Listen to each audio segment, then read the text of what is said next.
Hey, what's up, guys? Welcome back to the Ministry Hacks Leadership Podcast. This is episode 2. I'm Nick Weiss, the host of this podcast here. And if you are a church planter, a pastor, a ministry leader of some sort, well, I think this episode is going to be for you. So let's just dive right in. Today, we're going to be talking about something every church planter, every church leader, everyone needs to know and needs to hear. And it's this: the biggest mistakes that church planters make, and we're going to talk about how to avoid them. The biggest mistakes. Now, trust me, when I'm talking about this, right, I'm a church planter. We're going on 5 years at the time of this recording, and I've been there. I've made many mistakes, and some of these things I'm still learning and trying to apply to my life and ministry today. But I want to help you dodge some of them, learn from my experience so that you can build a healthy, thriving church from day one. So let's dive in, right? Number one is launching without a strong core team. Launching without a strong core team. Now, this is crucial. If we did not have the core team that we have, we wouldn't be here today. I can 99.9% guarantee that. Our core team is the core of our church, right? When we moved from Arizona to Texas, we left a mega church, family, friends, everything we all knew and loved, to come out here. And it was just our core team when we came out here. We didn't know anybody. We weren't taking over a church. We didn't have anything going on like that. It was literally like, hey, we're going to a blank canvas and let's see, pray, hope that God builds something.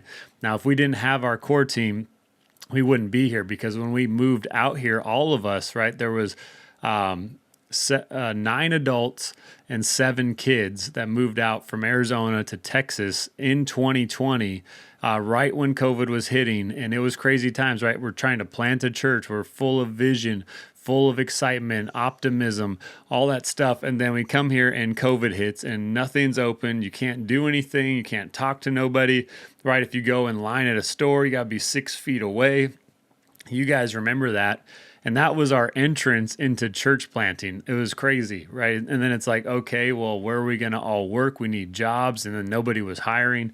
And so it was a wild ride. But in that time, God really knit us together in a very sweet way that I'll never forget, because I just remember there's times we'd go to the grocery store, and out here it's HEB. Anyone HEB?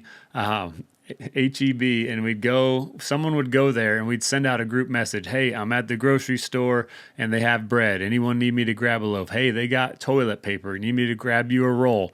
Anything like that. And it was just, it sounds silly maybe to you now, but in those times, if you remember back, what was your life in 2020?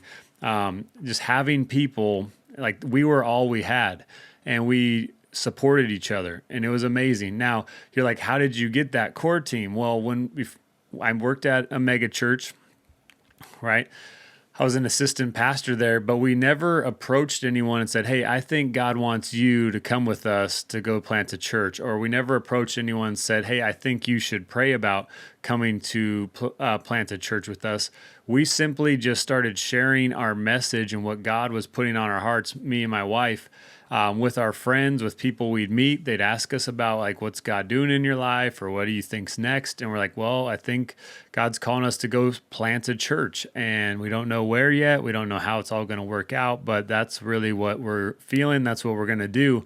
And little by little, I kid you not, people would come back and say, hey, when you shared your story, something about it, I just feel like God's telling us that we're supposed to go with you.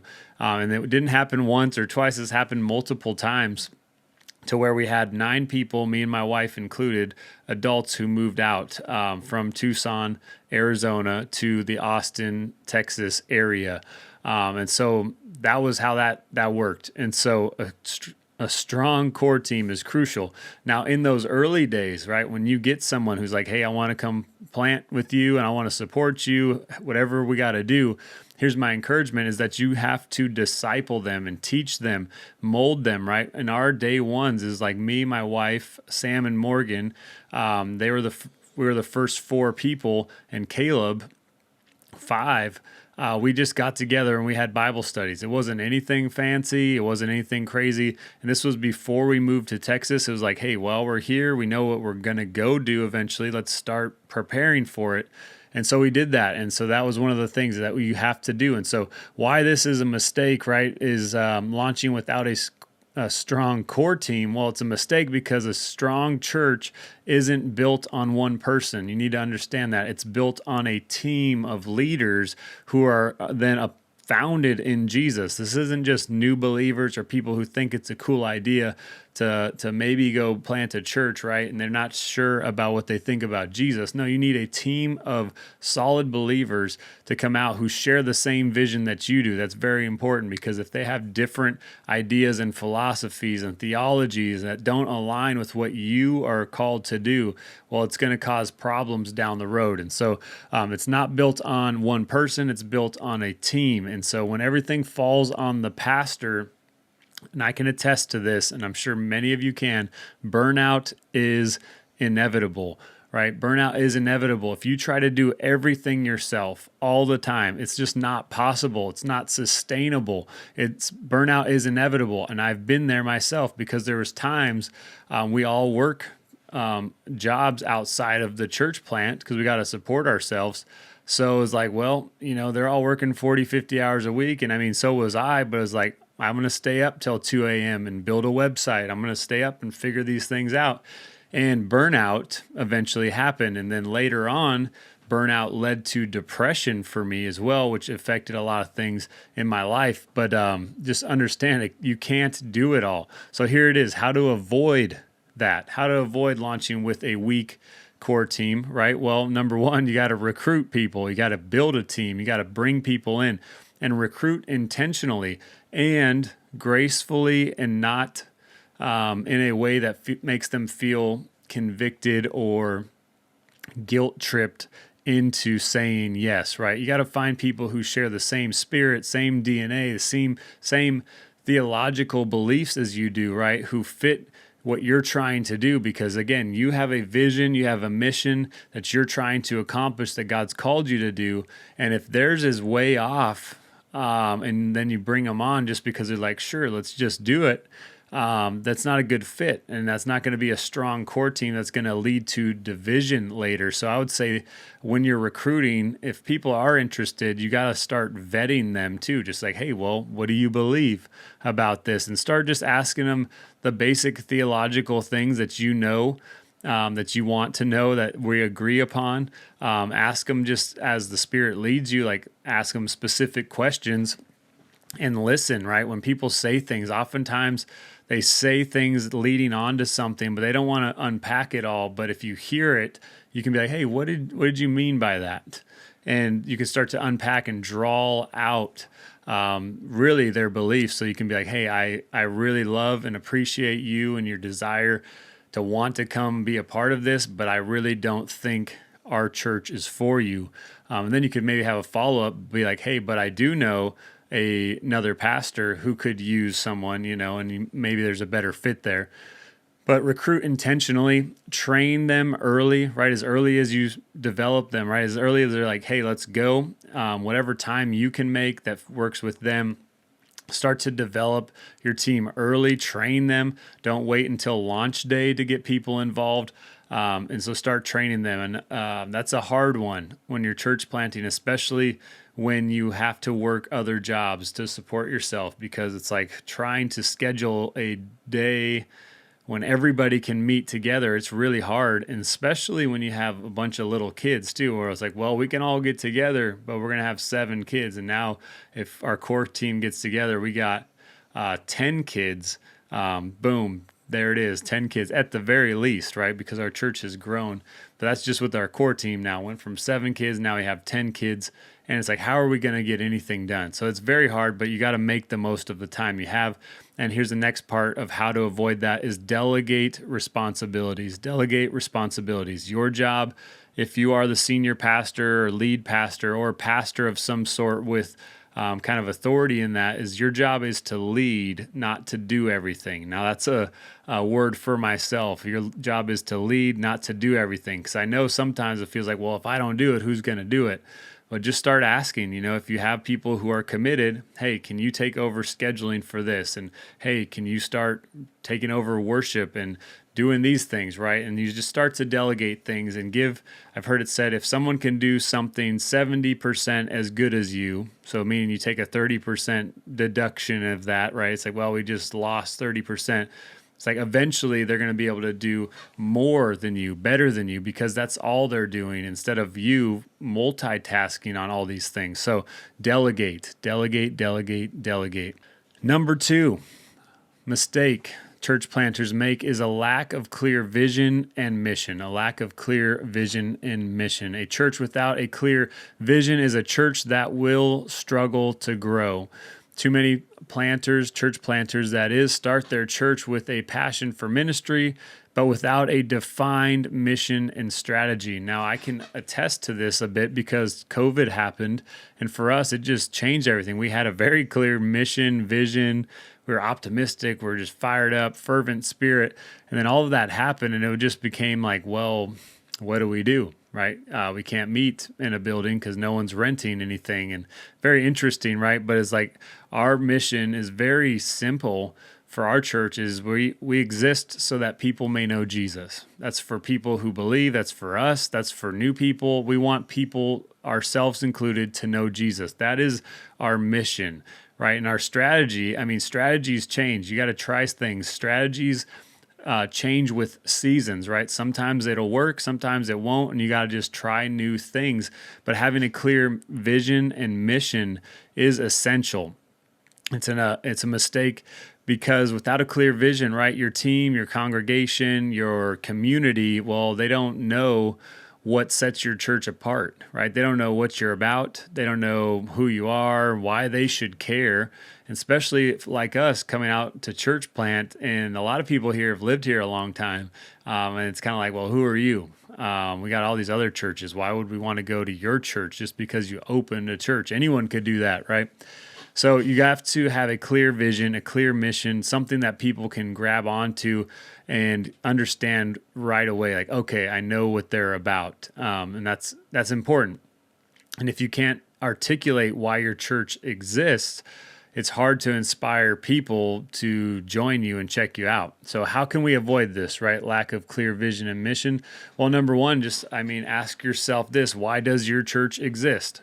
Why does the church at all exist, right? Look at the biblical context of it, right? And who are we called to reach? Who are we or who are you called to reach there? So you want to define your vision and mission statements early on. I would say get with your core team, pray about it, talk about it out loud, and just like, what are we about? Because that'll help you to it'll just kind of come out like, that's it. Like, what did you just say? That's it.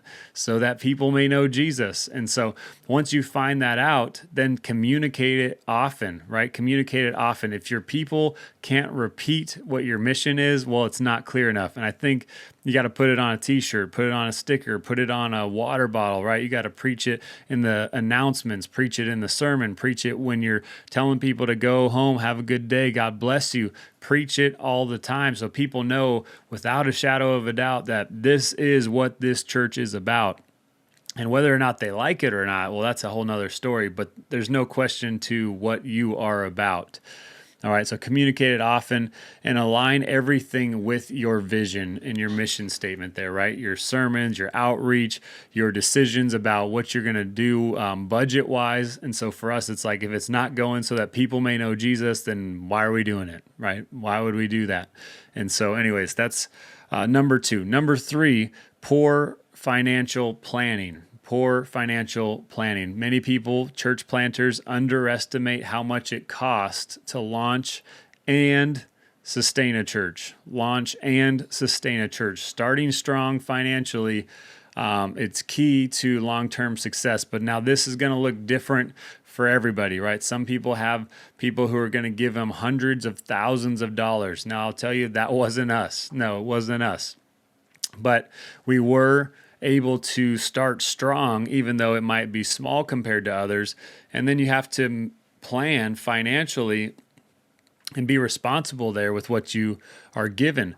Why this is a mistake, it's obvious that's a mistake, but churches fail not because of a lack of passion, but because they run out of resources, right? It's like they run out of resources. They got passion all day long. They'll preach till the sun goes down, But if you are a poor financial planner, well, you don't have anywhere to meet. How are you going to get the word out to people, right? You can't do ministry like you envisioned it, right? And so then unexpected expenses arise, and without a plan, financial stress starts to rise, and it can eventually cripple your ministry. And so how to avoid it? I mean, this is simple, right? But create a launch budget. Create a budget, factor everything in, right? Rent, if you're going to rent a building, marketing or advertising, if you're going to put out stuff, equipment that you need, like speakers, the cables for it, right? All of that stuff. Do you need cameras for live streaming if you're going to do that? Microphones. We got to start thinking of this, right? Bibles, right? We need Bibles. We need flyers. We need some way for people to connect with us, to write down prayer requests, to put it into a box there. We got to start thinking about stickers maybe. We want stickers for people to take home so they can put it on their car or their water bottle. So you got to start thinking of all these things. And then kids ministry too. Well, what are we going to do with kids ministry? We got to start thinking equipment for them. And so you got to think through every little area of your church and how you're envisioning it happening. And then you got to start to make a budget for it. And then you have to, you got to start making a budget for it. And then you got to start fundraising. You got to build a fundraising strategy. Don't just rely on Sunday giving, right? Seek out people that might help you out. And now for me, I still, just like the building a core team, we never went up to anyone and said, hey, I think you should pray about coming with us. I also don't think, I don't feel personally that it's right to go up to someone and say, hey, would you consider supporting our church because they're financially wealthy. All right. So I think there's just, you can put it out in general context, right? You put it out, a post out on Facebook, Instagram, something like that, like, hey, we're launching a church, and anything that you can help with financially will help us to further the gospel so that people may know Jesus.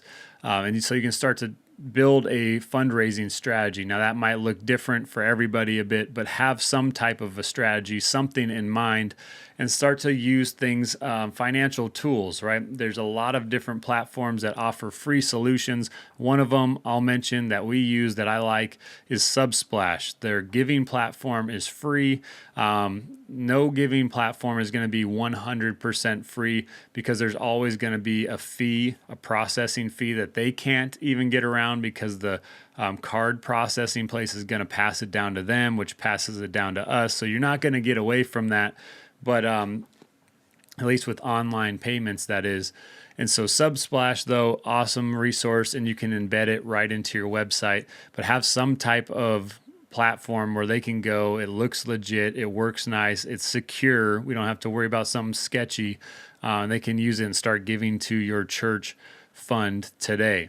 Number four going on here, a mistake here, neglecting community engagement, right? A church isn't a building, it's a community of people, right? And if your church isn't actively engaging with each other in community or with the local community, well, it's going to struggle to grow. Why this is a mistake? Well, many church planters assume that people will just show up. They're going to show up on launch day. And we don't need to do anything, right? The saying is, if you build it, they will come. Well, out here in the Austin, Texas area, that's not so much the case, at least from what we've experienced. And so if you just think, oh, they're just going to show up, well, I want to say they probably won't. All right, maybe for you they will. But yeah, so talking about getting out in the community. Why it's also a mistake is that a church that only focuses inwardly, it's not going to reach its full potential. It's not going to reach new people, because, well, it's only focused inwardly. And whenever was the gospel message something for us to keep as our little secret? It's not, right? It's like we receive it so that we can also give it away, share it with others. That's part of the whole beauty of it. So how to avoid this? Well, start serving as a church. Look for service projects. We meet at a local public school, and so one summer we just asked, hey, what can we do? Well, they're like, hey, we need to repaint some of these sidewalk games, And so we just volunteered. We'll do that, right? And so we did that. The school, one of the people at the school made a post about it on Facebook, like, hey, thank you so much, Fervent Church. This is amazing.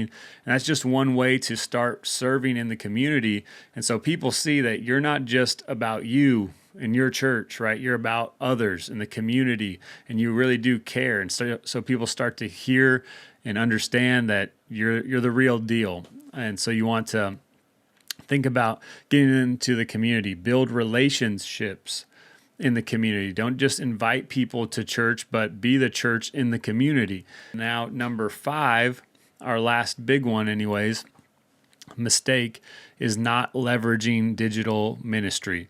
All right, we're in 2025 at the time of recording this. In today's world, if your church isn't online, you're invisible.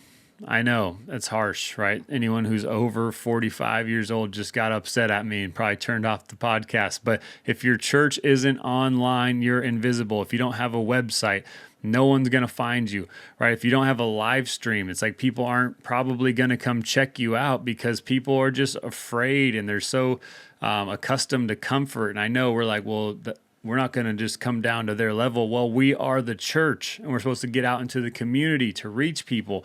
And how do we reach them? Well, they're not going to find us in the yellow book pages. They don't have that anymore, right? Hello, right? And so you got to have something online. Everyone's going to Google a church near me, a ministry near me, youth ministry for my kids, all this stuff, right? And if you're not online, you're not going to be found. You're invisible, right? Too many church planters neglect the digital tools that can and will help them grow. Why this is a mistake? Well, it's pretty obvious because, again, your website, your social media, your live stream, that's your front door. That's the window, even, if you will. People just want to peek in and see. It's like when you go to a car lot, right, and you're looking for a new car, you're not really ready to buy, but then the car salesman comes out and you're just like, no, we just want to be left alone. That's how people feel when they're looking for a church. Like they just want to look at the live stream. They want to look at your Instagram, your Facebook, your website, because they want to get a feel and just look. And then when they're ready, then they'll come check it out. And so if you don't have those things, well, I mean, you're missing out. And so without a strong online presence, you miss out on reaching people beyond the walls of your church. And so how to avoid it? It's very simple. But have a simple, clear website with service times, location, and an easy way to connect. Those are important, right? Too many church websites, they bury it there. They want you to click a tab that takes you to a newsletter that's going to have someone get back to you. And it's like, just tell me what time service is on Sunday, right? And so just tell me the simple things that we don't need to make it complicated. Just tell them what they want to know. When do you meet? Where do you meet? Have it look good, engaging, and all that stuff, and give them an easy way to connect with you. Another way to avoid this is to use social media intentionally, right? Instagram, Facebook, TikTok, YouTube. These are tools that we have in this day and age, tools that we can use to reach the world, right? The world's using it to try and reach everything else, right? We got ads on ads on ads, and we got all this stuff, right? But if we can use it and leverage it to build the kingdom of God, well, I think we'll see some fruit there. So if we share some engaging content, not just announcements about, hey, Sunday morning, this time, right? Something that reaches people that don't just come to your church, people who would consider that like I'm looking through their front door, right? And then a last one on this topic, consider live streaming, right? Consider live streaming. It's a great way to reach more people and let them experience your church before they visit. It's a very low barrier to entry. Sometimes just going in person, that's too much for people, right? That's too much. And so a low barrier to entry, all you got to do is click the link. It's easy right there. Boom. That's our 5 big mistakes, but here's a couple bonus ones for you. Here, number 6, right? Overloading yourself without delegation. We talked about that, but if you try to do everything, you're going to burn out. Try to train and empower leaders early. Number 7, if you're ignoring follow-up with visitors, so when you have people who visit your church and they give you, they drop a connect card in the agape box or whatever it may be, or fill out a form online, we ignore them or we forget to get back to them.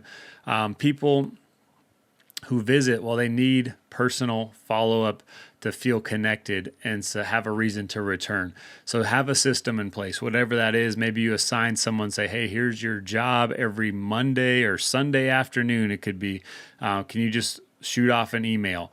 And maybe it's an automated email that you write out, but then you put their email into your newsletter system, and then it sends those out automatically every Sunday. Maybe it's something like that, but having something in place there to reconnect and get them back. Number 8, focusing on programs over relationships. Now, this is a big one, right? Programs over relationships. More events. This is my opinion. More events won't grow your church, at least not like relationships will. Right? More events won't grow your church, but strong relationships will. A strong core team is a strong start to a strong church, right? And so prioritize people over programs. And I'll just leave it at that because that's good. Number 9, neglecting leadership development. A growing church needs growing leaders. You got to invest, one, in yourself, learning if you're the lead pastor there, but also in your other pastors and leadership. Invest in training for your leadership team. And number 10, this is a bonus one, underestimating spiritual warfare and prayer, which is a very big one. But here's the thing, church planting is spiritual work, and prayer must be a priority, not an afterthought if we have time for it. So don't ever underestimate prayer, and don't ever underestimate the devil either. Spiritual warfare is real. So to wrap this whole thing up, right, the biggest mistakes church planters make are, number 1, launching without a strong core team. Number 2, not having a clear vision and mission. Number 3, poor financial planning. Number 4, neglecting community engagement. Number 5, not leveraging digital ministry.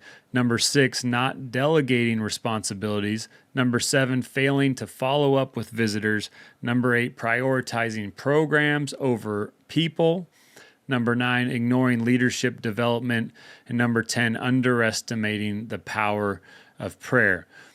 And so if you are in the process of planting a church, question for you, which of these stood out to you the most? Let me know. If you're watching on YouTube, let me know in the comments there which one of these 10 items stood out to you the most, maybe even 2 or 3 of them.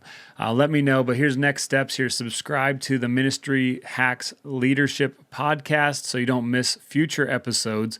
Grab a free church resource, our free live streaming gear kit on our website, ministryhacks.com, and make sure you follow us on YouTube and Instagram for more practical ministry tips.